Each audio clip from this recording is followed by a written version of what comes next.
Les aidants représentent aujourd'hui une part conséquente de la population active. Selon un sondage OpinionWay pour France Alzheimer, 96% des aidants souhaitent conserver leur activité professionnelle.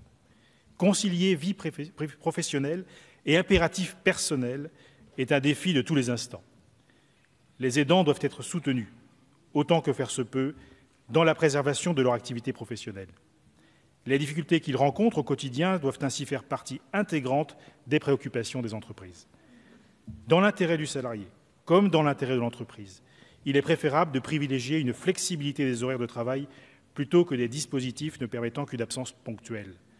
Travailler à mi-temps ou à temps partiel, ou réduire son temps de travail de quelques heures pour permettre d'équilibrer le temps passé auprès du proche en situation de dépendance et le temps passé au travail.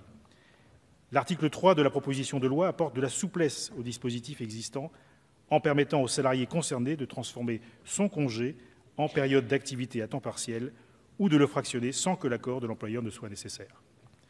Pour aller plus loin, il faudra reconsidérer le rôle de l'entreprise pour qu'elle n'apparaisse plus comme un obstacle, mais bien comme un partenaire privilégié dans la politique de lutte contre la perte d'autonomie.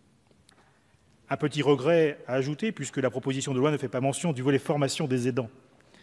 On décide rarement de devenir aidant. Brutalement ou insidieusement, le handicap ou la perte d'autonomie s'installe et amène le proche à cette fonction qu'il investit le plus souvent par amour ou par devoir, sans préparation, sans formation et sans accompagnement.